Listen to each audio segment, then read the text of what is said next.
Assalamualaikum warahmatullahi wabarakatuh. NIM 1931310775. Di sini saya akan memberikan dua kasus dan cara penanganannya. Untuk yang pertama, kasus seorang Gina. Gina merupakan murid TK Sukoharjo, di mana ia berusia 4,5 tahun atau sekarang duduk di kelas TKA. Gina merupakan anak kedua dari dua bersaudara. Ibu Gina bekerja sebagai ibu rumah tangga dan ayahnya sebagai karyawan di sebuah pabrik. Akan tetapi, Gina merupakan termasuk dalam kategori keluarga yang mampu, dan kemungkinan hampir semua apa yang diinginkan tercapai atau apa yang diinginkan diikuti oleh keluarganya. Akan tetapi yang menuruti tidak ibunya. Setiap apa yang diinginkan yang menuruti hanya bapaknya. Suatu ketika Gina pergi bersama kakaknya keluar.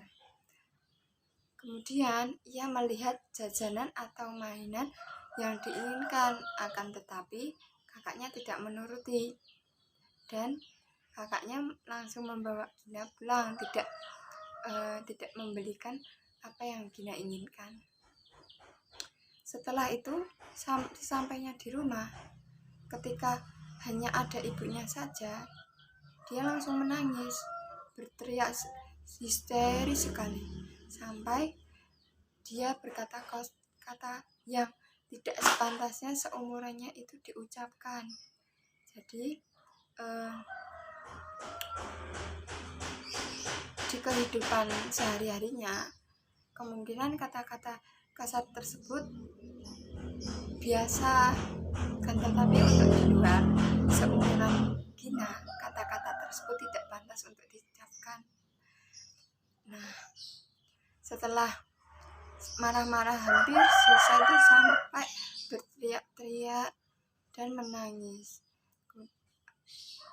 Untuk ibunya tidak menggubris apa yang diinginkan si Gina. Jadi ibunya hanya diam saja dan bahkan tidak melihat kegiatan apa yang dilakukan Gina tersebut.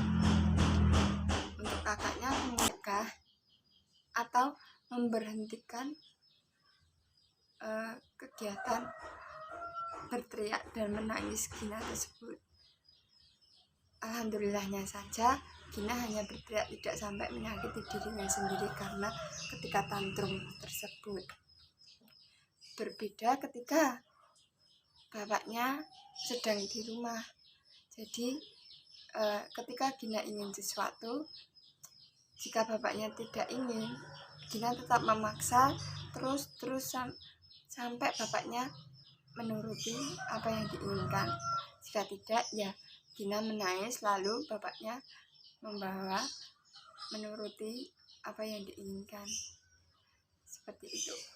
Untuk penanganannya, untuk pelaksanaan bantuan, saya melalui pendekatan behavioristik yang digunakan untuk membantu memperbaiki perilaku anak yang kurang adaptif menuju perilaku adaptif.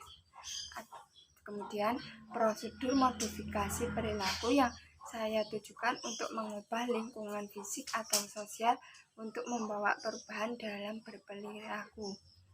Prosedur modifikasi perilaku yang sukses ketika mereka menghasilkan perubahan perilaku yang diinginkan dan mengeneralisir ke lingkungan sehari-hari. Seperti itu. Untuk layanan Vika sendiri menggunakan intervensi dan pendekatan behavioristik atau pendekatan perilaku. Untuk kasus kedua, di mana anak terlalu kecanduan gadget. Fadil merupakan anak dari sepasang suami istri, di mana seorang ibu seorang guru di suatu SD, dan bapaknya termasuknya bapak rumah tangga atau terkadang sebagai sopir mobil.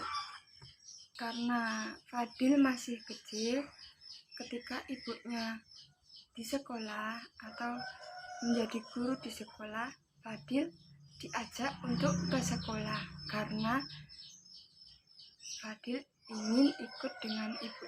Juga bisa termasuk Fadil yang sangat suka sekali mencari perhatian ketika dia sedang berkumpul dengan orang-orang. Bahkan ketika ibunya sedang mengobrol dengan guru lainnya, Fadil memanggil ibunya untuk mencari perhatian ibunya, walaupun dia mempunyai kesibukan yang lain.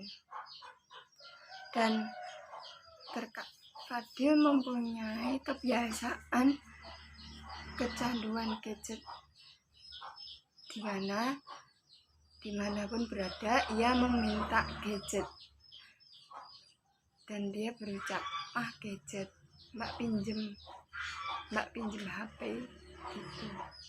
Bahkan dengan orang lain pun ia meminjam gadget dengan cara memaksa, walaupun Fadil di saat itu sedang memegang HP-nya sendiri. Serasa kurang jika dia hanya memainkan HP-nya sendiri. Dia ingin memainkan juga di HP orang lain. Untuk layanan BK-nya sendiri menggunakan individu atau untuk mencari penyebab anak menjadi kecanduan gadget itu dari orang tuanya. Untuk kelompok, layanan kelompok dilaksanakan dengan memanfaatkan dinamika kelas yang intens dan konstruktur.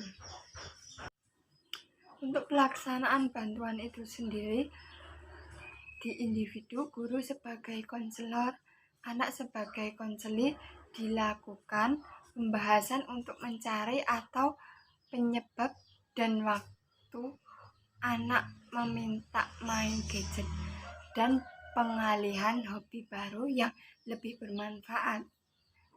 Kemungkinan dengan bermain play-doh atau bermain lain balok seperti di PAUD, permainan PAUD lainnya. Untuk yang kelompok, dengan bermain anak dilaksanakan pengarahan dari guru pada siswa mengenai baik dan buruknya gadget untuk siswa dan mengarahkan ke perilaku yang efektif atau tidak kecanduan dengan gadget. Mungkin cukup sekian. Kalau ada kesalahan saya mohon maaf. Sekian, terima kasih. Wassalamualaikum warahmatullahi wabarakatuh.